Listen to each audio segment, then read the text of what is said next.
Hello, sweetheart. I love you. I know you told me not to call you at work, but you should be on your lunch break right about now, and that's like a break at work, so it doesn't really count as work, right? So that means I can call you, and that's why I called you. I know this is 5 minutes before you would usually take your lunch break, but don't worry. I know you're taking it 5 minutes early because I looked at your tracker and you moved into the lunchroom already. So don't worry. You don't have to explain yourself to me. And that's a good thing, actually, that you don't have to explain yourself to me, because I'm sure talking would make it hard for you to eat and enjoy your food.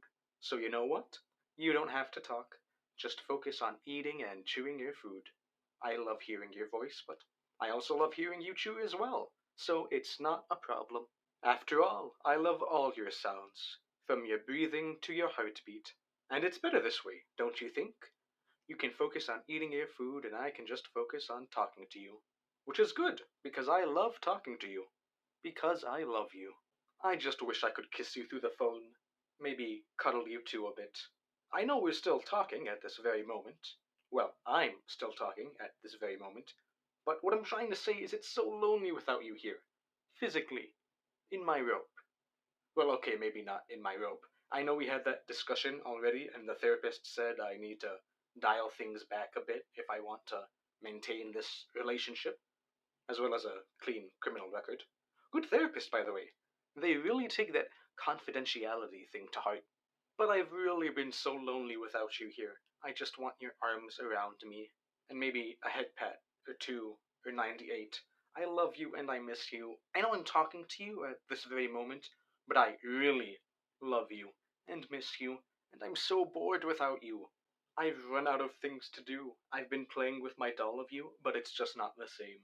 There's only so many times I can play out our future wedding with it.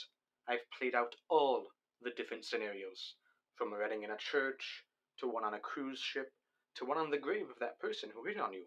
You name it, and there's a lot of different scenarios we could take for our wedding. So that should tell you how many times I've played pretend with your doll. And you know I love you, so I was thinking of different pet names I could call you. I thought maybe you'd like it and think it was sweet if I changed things up and used different pet names for you frequently. That's why I brought out a notebook and started brainstorming different pet names, like darling, honey, sweetie, dear, precious, love, sugar, and even old people ones like honey bunch. I think I ran out of pet names in the English language, actually. So that gave me an idea.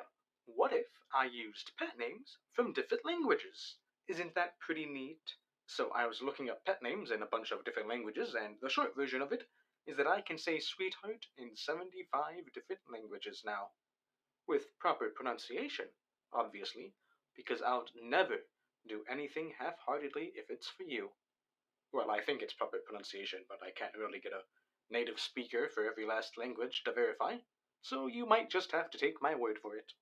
But now this way, I can express my affection for you in so many different ways so that you never get tired of it. And you deserve that kind of effort because you are worth it and I love you. I love you, sweetheart. Prenoi. But yeah, I'm done with all that now, and now I'm all out of things to do without you. I'm lonely. I'm bored. I've been reduced to trying to make you in different types of food.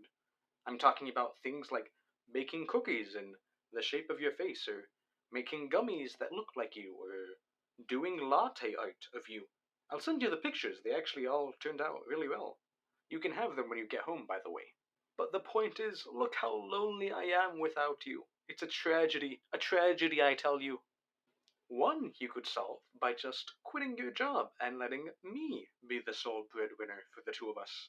But I know you must be suspicious of my offer as always. You must assume that I'm thinking, oh, I just want you to be financially dependent on me so that you can never leave me. And to be fair, yeah, you've kind of got a point there. That would be pretty swell. But I'm also offering it to care for you, because I love you. Edisham. I would never abuse my financial control over you. Too much, anyway.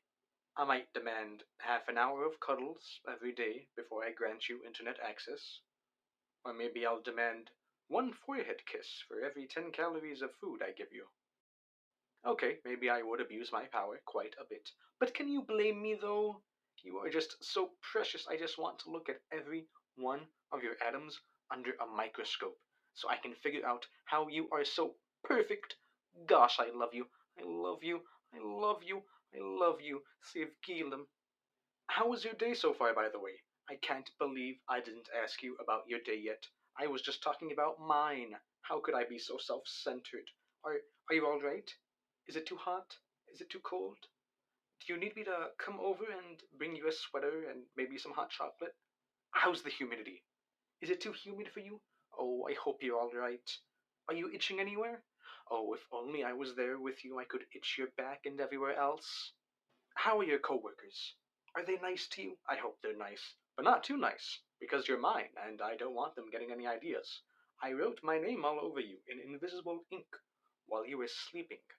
You are mine, mine, mine, and they need to respect that. So I hope they're politely but professionally nice to you. But not too nice.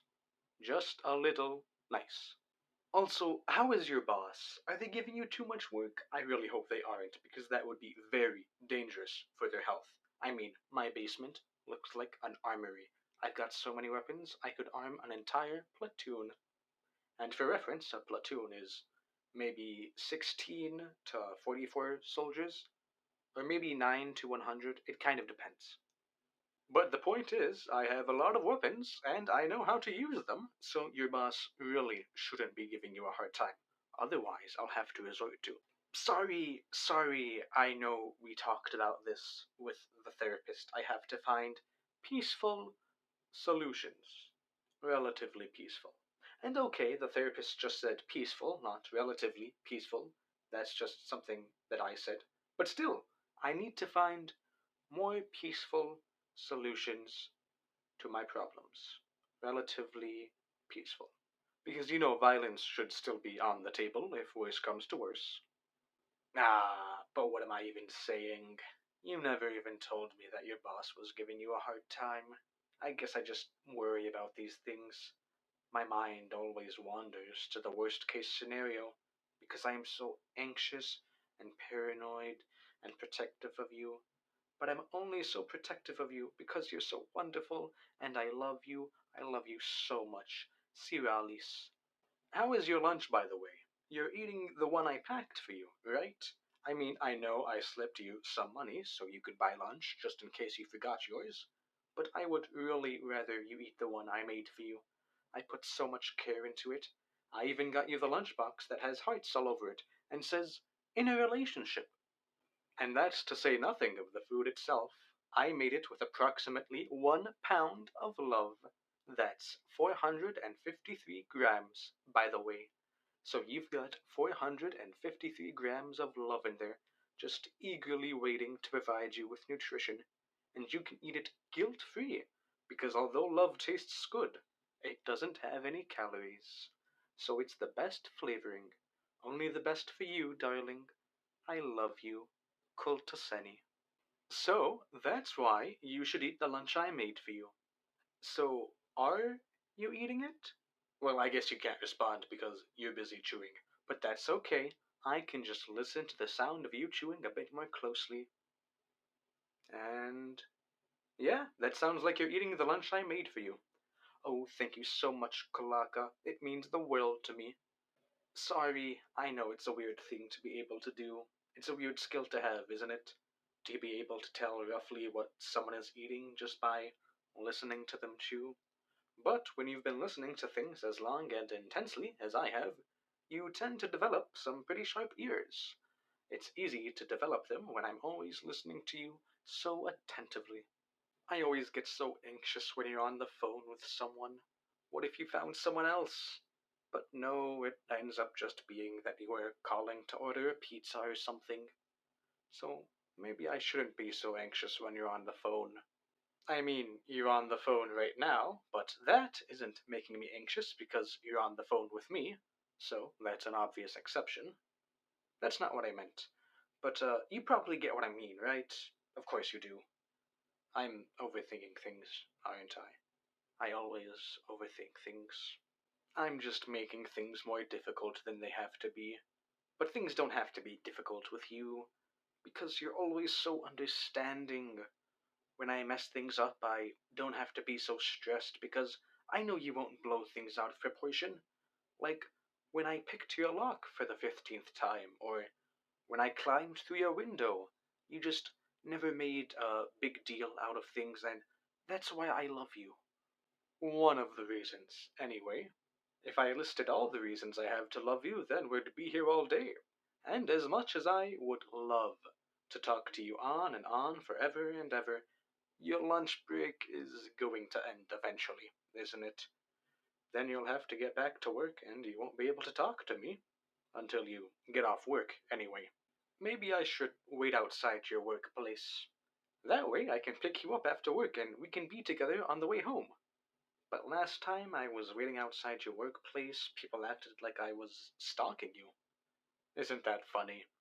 Me stalking you. Just because I was waiting outside for a few hours. I haven't stalked you in, what has it been? 3 weeks? See, I'm completely reformed. Though I suppose I do have that tracker in you. Is that a form of stalking? I don't think it counts. When I think of stalking, I think of hiding in the bushes while I watch you go about your day and kick soda cans on the sidewalk or whatever other majestic things you're doing that day.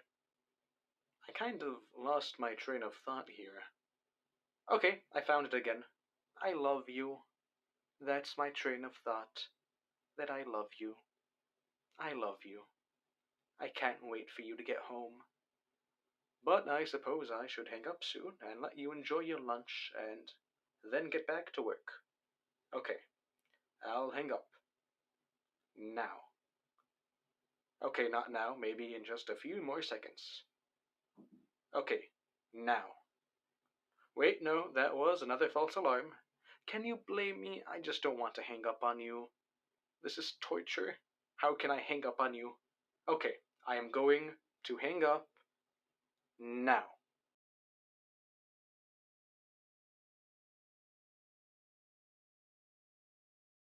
I don't know if it was clear that like all the foreign words I said in the script were sweetheart in foreign languages, but I hope it was.